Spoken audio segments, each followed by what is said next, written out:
Hello guys, welcome to Meda Salvani YouTube channel. So guys, last lecture में हम लोग medieval India को कवर कर रहे थे। तो आज मॉडर्न इंडिया को हम यहाँ पर कवर कर रहे हैं। ठीक है, तो आधुनिक भारत का इतिहास हम कवर कर रहे हैं गाइज। इससे पहले आपको बता दें गाइज, आपने पिछले लेक्चर नहीं देखे हैं तो आप मेदा सल्वानी यूट्यूब चैनल के प्लेलिस्ट में जाइए। वहाँ पर आपको सभी सब्जेक्टों को पढ़ने का मौका मिलेगा और सभी सब्जेक्टों के बेहतरीन वीडियो लेक्चर आपको वहाँ पर मिलेंगे। इसके अलावा गाइज, आज हम आधुनिक भारत को इतिहास को जो है स्टार्ट कर रहे हैं। तो इसमें आज का जो टॉपिक है हमारा यूरोपीय कंपनियों का आगमन है, यानी कि जो यूरोपीय कंपनियों का जो आने का क्रम है उस पर भी हम बात करेंगे, PDADF करके।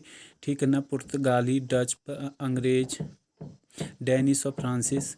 तो ये पूरी सीरीज़ को हम यहाँ पर अच्छे से विशेष ट्रिक से यहाँ पर आज इसे भी कवर करेंगे। चलिए गाइज, सबसे पहले बात करेंगे जो यूरोपीय कंपनियों का आगमन है इसकी। सबसे पहले जो है वास्को डी गामा जो है 20 मई 1498 को कालीकट, ये कालीकट जो है ना, ये कालीकट जो जगह है ये पड़ती है केरल में, तो यहाँ पर पहुँचा। ठीक है ना, कालीकट ये पहुँचा, जिसका स्वागत जमोरिन नामक एक राजा ने किया। राजा का नाम याद रखना क्या है, जमोरिन है। ठीक है, प्राचीन काल में यूरोप और भारत के बीच जो है व्यापारिक संबंध यूनानियों के साथ आरंभ हुआ। यूनानियों के काल से ही ये शुरू हुआ, ये बोल सकते हैं या तो। ठीक, अगला पॉइंट है मध्यकाल में यूरोप का भारत से व्यापार कई मार्गों से होता था। तो इस प्रकार भारत में मुख्यतः दो भागों से विदेशी लोगों के द्वारा प्रवेश किया गया, और इनको अच्छे से हम देखते हैं। जो प्रथम है इसमें गाइज उत्तरी पश्चिमी सीमा को पार कर प्रसिद्ध एवं परंपरागत जो स्थल मार्ग है वहाँ से ही पहुँचे। स्थल मार्ग में आप बात करें तो गाइज उधर बाल्कन प्रदेशों से होकर टर्की, फारस की खाड़ी, इराक, ईरान, अफ़गानिस्तान, जो खैबर दर्रा है पाकिस्तान में, अफ़गानिस्तान में स्पेशली ये दर्रा है, खैबर दर्रा अफ़गानिस्तान होते हुए बोलन दर्रा और गोलन दर्रा होते हुए इन्होंने जो है स्थलीय मार्ग से भारत में प्रवेश किया। लेकिन जो द्वितीय है मार्ग है ये है समुद्री मार्ग। ये फारस की खाड़ी होते हुए लाल सागर से होकर ये लोग यहाँ पर आए। तो फारस की खाड़ी वाला मार्ग जो था गाइज ये पहले से ही प्रचलित था, किंतु अरबों का अधिकार होने के कारण जो है यहाँ पर से जो यूनानी हैं अन्य विदेशियों को, व्यापारियों को ये यहाँ से नहीं आने देते थे।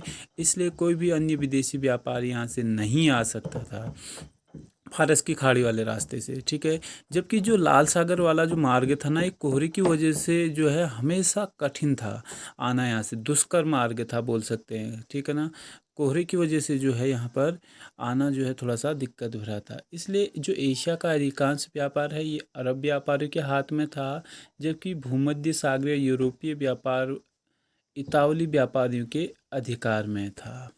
बात इम्पोर्टेंट है, याद रखिएगा।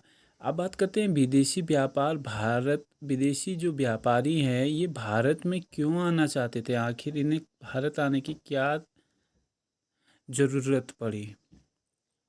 सो गाइज, बेसिक सी बात है, यह व्यापार जो है ना पूर्वी देशों के गरम मसालों के कारण बहुत महत्वपूर्ण था, क्योंकि गरम मसालों को यूरोप में बहुत अधिक डिमांड किया जाता था या बहुत अधिक मांग की जाती थी।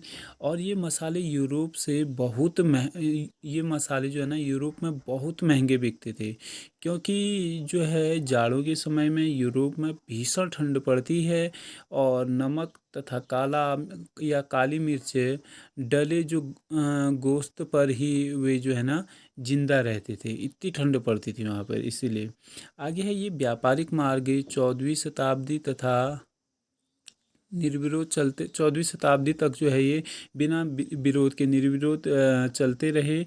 किंतु जो जो 15वीं शताब्दी में अरबों का प्रसार और प्रभाव बढ़ता गया, त्यों त्यों ये मार्ग असुरक्षित होने लगे। ठीक है ना, और आगे 1453 में आगे 1453 में जो osmania है सल्तनत, osmania सल्तनत, ये तुर्क शासक के राजा ने कुस्तुतुनिया को जीत लिया और धीरे धीरे संपूर्ण दक्षिण पश्चिमी एशिया और दक्षिण पूर्व यूरोप पर osmania सल्तनत के राजाओं ने अधिकार कर लिया। इससे क्या हुआ, इससे यूरोप के एशिया पूर्वी देशों से व्यापार करने के स्थल मार्ग पर उनका आधिपत्य हो गया, और इस तरह से ये मार्ग यूरोपीय यूरोपियन जातियों के लिए पूर्ण रूप से बंद हो गए, तब यूरोपीय वासियों ने भारत आने के लिए जलमार्ग की तलाश शुरू की। सो गाइज, आप तो समझ में आ गया होगा ना क्यों ये जलमार्ग से आए, कैसे आए, क्या कारण रहा। ये जो है पिछले लास्ट ये दो जो पेज हमने पढ़े हैं, इसमें हमने यही चीज़ें आपको बताई हैं। तो गाइज, वीडियो लेक्चर अच्छा लगता है तो प्लीज़ आप अपने कमेंट सेक्शन के माध्यम से हमें बताएं कि आपको कहाँ पर इसमें जो है कमी लगी है या कहाँ हमें सुधार की ज़रूरत है। आप अपने सजेशन हमें दे सकते हैं। साथ में अगर वीडियो अच्छी लगती है तो इसे शेयर ज़रूर करें गाइज। आगे है 15वीं सदी के दौरान जहाजरानी निर्माण और नौ परिवहन विज्ञान में जो है महान प्रगति हुई। ठीक है, यूरोप के पुनर्जागरण ने पश्चिमी यूरोप के लोगों में उद्गम की भावना पैदा कर दी और इस समय कुतुबनुमा एक दिशा सूचक यंत्र की खोज हो चुकी थी और इससे बड़ा परिवर्तन यहाँ पर आया। नए जो भौगोलिक आविष्कार और व्यापारिक मार्गों की खोज में पुर्तगाली जो हैं सबसे आगे रहे। ठीक है ना, अग्रणी रहे। तो पुर्तगाल के राजकुमार प्रिंस हेनरी द नेविगेटर जहाज है, या the navigator, Prince the Henry the navigator के, ये जहाज नहीं है, द नेविगेटर के सतत प्रयासों से भौगोलिक खोजों का कार्य जो है गाइस प्रारंभ हुआ। प्रिंस हेनरी जो है ना, ये नेविगेटर, द नेविगेटर उपाधि है इनकी। ठीक है, तो गाइस भौगोलिक खोजों का जो है आरंभ इन्हीं के शासनकाल में हुआ। ठीक है, इन्हीं के प्रयासों से हुआ। आगे है पुर्तगालियों का जो प्रतियोगी देश था, ये था स्पेन। स्पेन जो है इनका प्रतियोगी देश था। पुर्तगाल के नाविक ने जो है बार्थलीमिडियान ने 1487 में उत्तरमासा अंतरीप अफ्रीका खोजा और इसे तूफानी अंतरीप भी कहा जाता है। ठीक है, आगे है अगला पॉइंट। स्पेन के जो नाविक हैं कोलंबस ने 1494 में भारत को खोजने के लिए वहाँ से नाव से निकला था, लेकिन समुद्री मार्ग में तूफान में वह फंसते फंसते वह मार्ग ढूंढते हुए अमेरिका पहुंच गया। इसलिए 1494 में निकोलस कोलंबस ने अमेरिका की खोज की। अगला पॉइंट है 1498 ईस्वी में पुर्तगाली जो कि वास्को डी गामा है, पुर्तगाली व्यक्ति है, ने उत्तरमासा अंतरीप अफ्रीका के चक्कर काटकर भारत पहुंचने में सफलता पाई। वास्को डी गामा को भारत पहुंचाने में गाइज एक गुजराती पथ प्रदर्शक है, अब्दुल मनीद इसका नाम है, ने इसकी सहायता की और यह अफ्रीका के तट मेडागास्कर में मिला इसे। और वास्को डी गामा को लेकर ये कहाँ पहुंच गया, कालीकट पहुंच गया, जहां जो है गए जमोरिन नामक राजा ने जो है इसकी सहायता की। और ये कालीकट जो तट है, ये हमने आपको अभी बताया कि कालीकट तट कहाँ पर है, तो केरल में है। अच्छा, इस रास्ते से होकर Cape of Good Hope route कहा गया। जिस रास्ते से आया उसे ही जो है ना Cape of Good Hope route कहा गया है। ठीक है ना। अब बात करते हैं भारत की स्थिति उस समय कैसी रही थी जब ये 1498 में आया था वास्को डी गामा जो पुर्तगाली है। तो भारत के पश्चिम में मालाबार है, केरल तट पर कालीकट, कोचीन, कैंपे, भड़ौच, ये भचौड़ हो रहा है, भड़ौच कर लीजिएगा, तथा सूरत, गुजरात जो है प्रमुख बंदरगाह थे।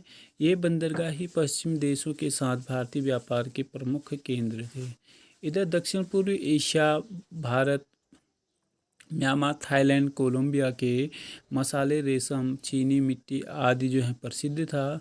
तो सूती कपड़ों के निर्यात हेतु गुजरात एक प्रमुख केंद्र था वहाँ पर, और ये सभी वस्तुएं फारस की खाड़ी होते हुए यूरोप भेज दिए जाते थे।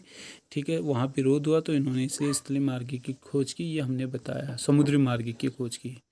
1500 ईस्वी के लगभग भारत के समूचे व्यापार को नियंत्रित करने वाला प्रमुख समुदाय चेटिया समुदाय था। ठीक है ना, जो कोरोमंडल तट तमिलनाडु के में जो है नियंत्रित किया जाता था।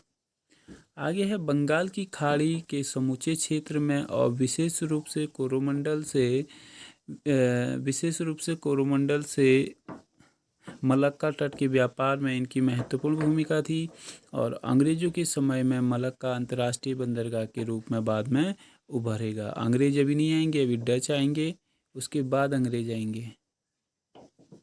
ठीक है, अब बात करते हैं गाइज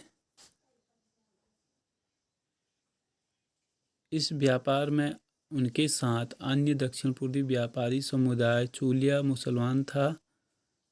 ठीक है, और इस प्रकार भारत में पुर्तगालियों के आगमन के समय विशिष्ट समुद्री मार्गों पर विशिष्ट व्यापारिक समुदायों का प्रभुत्व था।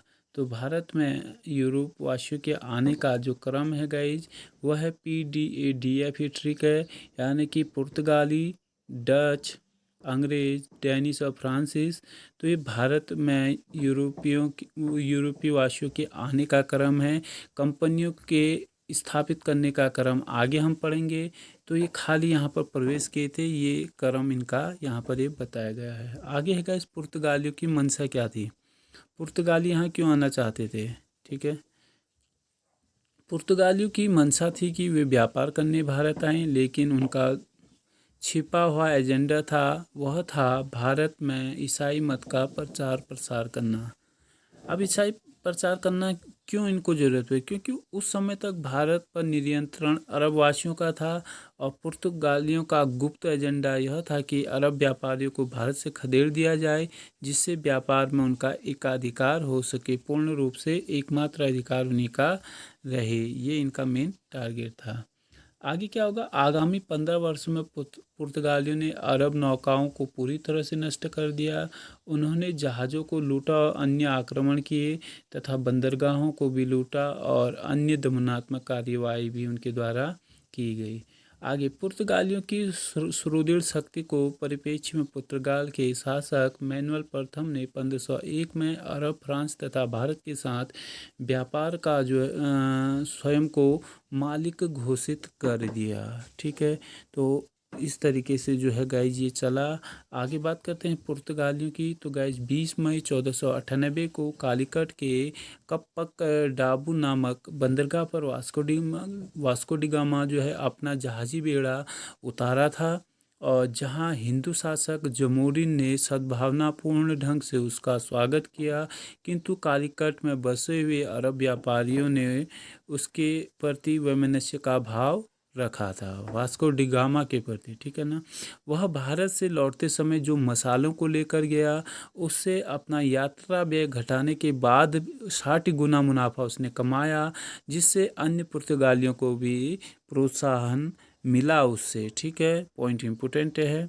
आगे है 1500 ईस्वी में, आगे का जो पॉइंट है 1500 ईस्वी में सेकंड पुर्तगाली अभियान के तहत कैफ्री अल्वारेज क्रैबाल 13 जहाज़ों के एक बड़े 13 जहाज़ों का जो बेड़ा है का नायक बनकर ये 1500 ईस्वी में भारत आएगा।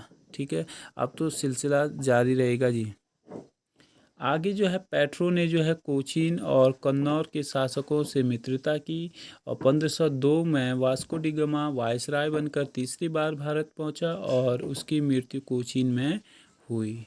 आगे 1503 में कोचीन तथा 1505 में कन्नूर में भी पुर्तगालियों ने फैक्ट्री को लगाया और अब पुर्तगालियों ने अपने अपने व्यापार को बढ़ाने तथा एकाधिकार लाने के लिए 1505 में एक नीति बनाई, जिसके तहत 3 वर्ष के लिए गवर्नर को नियुक्त किया गया।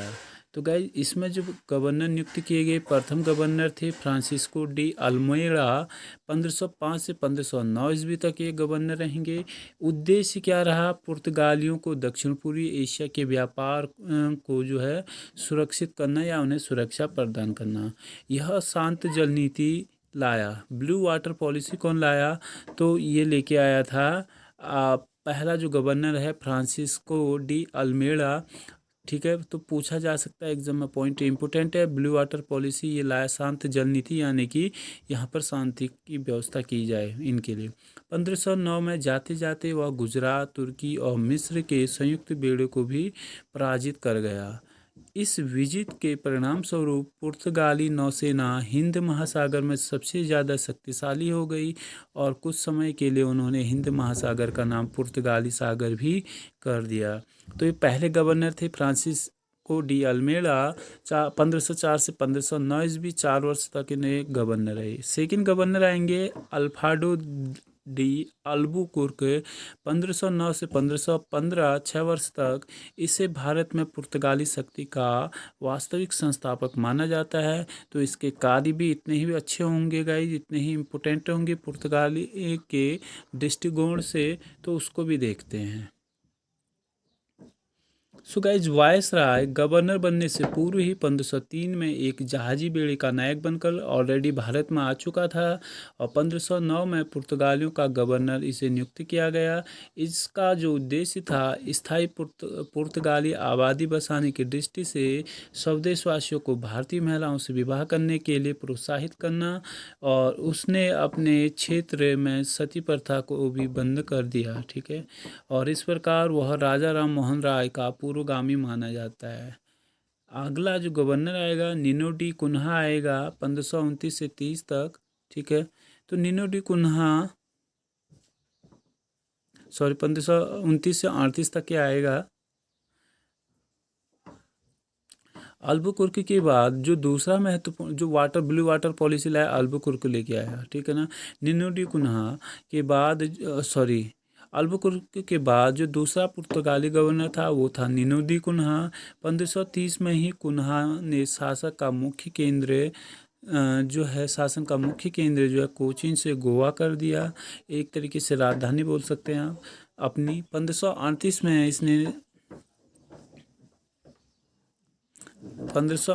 में इसने गार्सिया द नारोन्हा एक अन्य महत्वपूर्ण गवर्नर बना और उसने बहुत बड़ी विजय यहाँ पर हासिल की। उसके समय तक पुर्तगालियों के पास 5000 से अधिक 50 प्लस दुर्ग, 100 प्लस जहाजी बेड़े हो गए, और इतना कुछ होते हुए भी वह लंबे समय तक अपने साम्राज्य की रक्षा ना कर सके।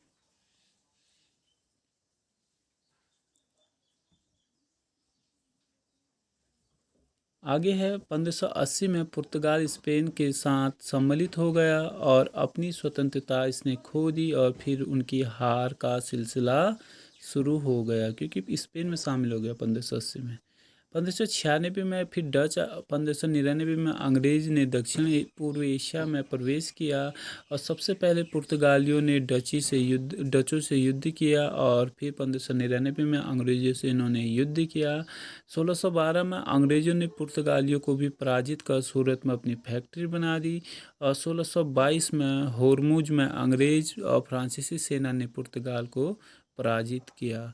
कुछ नोट करके यहाँ पर नोट डाउन किया गया, इम्पोर्टेंट है। तो गाइज जहाँ पर नोट करके इम्पोर्टेंट आपको नजर आए यानी कि वो पॉइंट इम्पोर्टेंट है। 1661 में तत्कालीन ब्रिटिश सम्राट चार्ल्स द्वितीय द्वारा पुर्तगाली राजकुमारी कैथरीन मेवी का विवाह करा दिया गया। ठीक है, और पुर्तगालियों ने उसे मुंबई द्वीप तहज के रूप में दे दिया, अब दामाद बना दिया अपना पुर्तगालियों ने। ठीक है ना। आगे है कार्टेज आर्मेडा काफिला व्यवस्था। तो पुर्तगालियों ने हिंद महासागर में होने वाले व्यापार को नियंत्रित करने और उस पर कर लगाने के प्रयास के तहत कार्टर्स पद्धति को आरंभ कर दिया। ठीक है, अब ये कार्टर्स पद्धति क्या है इसको थोड़ा सा समझते हैं।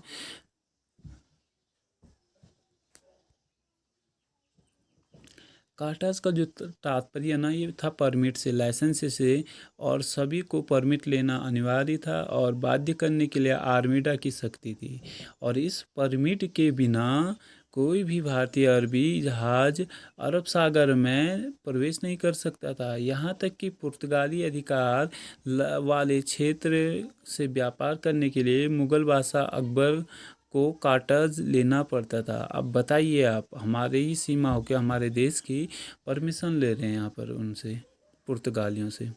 आगे है पुर्तगाली स्वयं को सागर का स्वामी भी कहते थे, और हमने बात की पहले जो है उन्होंने हिंद महासागर का नाम भी क्या रख लिया था, पुर्तगाली सागर अपने समय में। पुर्तगालियों के पतन का क्या कारण रहा, क्योंकि सेना तो शक्ति तो बहुत थी इनके पास में। एक तो था भ्रष्ट प्रशासन। अगर आप कहीं भी देखेंगे तो भ्रष्ट प्रशासन होगा तो डेफिनेटली जो राज्य है वो डूब जाएगा। दोषपूर्ण व्यापार प्रणाली, धार्मिक और वैवाहिक नीति तथा योग्य शासकों का अभाव यहाँ पर देखने को मिलता है। मुगल साम्राज्य का विस्तार तथा डच एवं अंग्रेजों का उदय, ये भी जो है इनका मेन कारण था पतन का। बात करते हैं पुर्तगालियों का प्रभाव क्या पड़ा है। सबसे पहले देश के संसाधनों का दोहन करने वाली जो व्यापारिक शक्ति है भारत और एशिया में, तो गाइज ये पुर्तगाली ही थे। तो ऐसे पॉइंट भी इम्पोर्टेंट है गाइज, ये आपको हमारे वीडियो लेक्चर में स्पेशली देखने को आपको मिलेंगे। दूसरा है, सर्वप्रथम भारत और जापान के बीच व्यापार प्रारंभ करने का श्रेय पुर्तगालियों को जाता है। भारत और जापान के बीच व्यापार को प्रारंभ करने का श्रेय पुर्तगालियों को जाता है। पॉइंट इम्पोर्टेंट है। मध्य अमेरिका से तंबाकू, मूंगफली, आलू, अमरूद, संतरा, मक्का, पपीता, काजू, बादाम आदि लाने का श्रेय भी पुर्तगालियों को जाता है। और जहाज निर्माण और प्रिंटिंग प्रेस 1556 में शुरू किया गया, तो गाइज ये भी पुर्तगालियों को जाता है। हालांकि यहाँ पर अकबर का शासनकाल शुरू हो गया है, लेकिन किया किसने? पुर्तगालियों ने किया। मुगल बादशाह कौन होगा? तो गाइज अकबर यहाँ पर जो है मुगल बादशाह होंगे। अकबर यहाँ पर क्या होंगे? मुगल बादशाह होंगे। तो गाइज अकबर के शासनकाल से ये कहानी स्टार्ट हुई है। और गाइज इस तरीके से हमने ये भारत में यूरोपीय कंपनियों के आगमन का पार्ट 1 कवर कर लिया है। Thank you guys.